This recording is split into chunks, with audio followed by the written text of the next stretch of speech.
Imagine a king, a man whose face no one could see. He lived hidden behind masks because his body was being slowly consumed by a deadly disease. And yet, he became known as the only ruler to defeat one of history's greatest commanders, Saladin. This is the story of Baldwin IV, the Leper King of Jerusalem. Don't forget to like this video and subscribe to our channel. Now, let's take a closer look at the king behind the mask. Throughout history, countless kings and emperors have risen and fallen. Some are remembered for their magnificent palaces, others for their bloody conquests. But there was one ruler whose body and spirit were tested at the same time.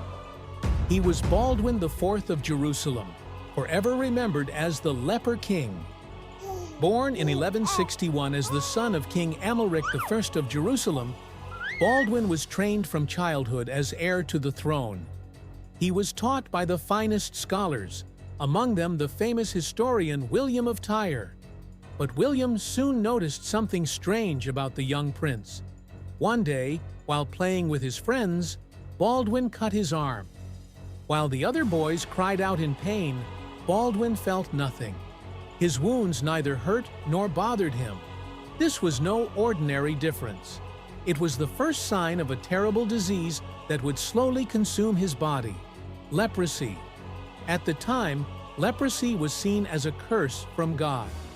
Those afflicted were shunned, banished to live out their days in isolation. But Baldwin's destiny was different. When his father died, he ascended the throne at just 13 years old. Though his illness was hidden, his face and hands soon began to show signs of decay. From then on, Baldwin lived behind masks. Many nobles believed he wouldn't survive long, waiting for another to take the throne. But Baldwin proved them wrong. Despite his youth, he faced Jerusalem's greatest enemy, Saladin. The future of the kingdom was at stake. In 1177, one of history's most striking battles took place on the fields of Montgisard.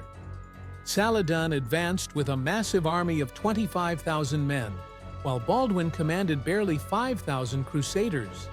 Saladin assumed such a small force would never dare confront him, and marched forward without caution. But the 16-year-old king, his body ravaged by disease, stood tall behind his mask and personally led his men, shouting, "There is no turning back." Baldwin charged into battle. The Ayyubid army, vastly superior in numbers, was suddenly overwhelmed by the ferocity of the Crusaders. Exhausted and unprepared, they crumbled. Baldwin, clutching the banner with his leprous hands, rode to the front and ignited his soldiers with fiery courage. The victory at Montgisard became legendary. Saladin barely escaped with his life, while the Leper King was hailed as the savior of Jerusalem. But victories could not stop the decay of his body. As the years passed, Baldwin's illness worsened. His eyesight faded. His hands could no longer grasp. Yet he never abandoned his campaigns. He refused to let Jerusalem stand defenseless. In 1183, when Saladin besieged Kerak castle, Baldwin was already on his deathbed. Too weak to mount a horse, he was placed on one by his soldiers, who carried their dying king at the head of the army. When Saladin learned Baldwin himself had arrived, he lifted the siege. Even as a prisoner of disease, Baldwin remained Jerusalem's greatest shield. Baldwin lived only 24 years. He never married, never fathered an heir. The crown passed to his young nephew, Baldwin V. Yet his short life echoed across centuries, remembered for his courage. For Baldwin did not surrender his throne, nor retreat from war, even as leprosy devoured his body. Behind the mask, he revealed something far greater than his face, an unyielding will that stood firm at the edge of death.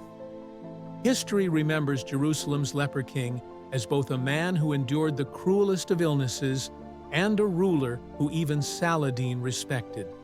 The mask may have hidden his features, but the courage he left behind can never be forgotten.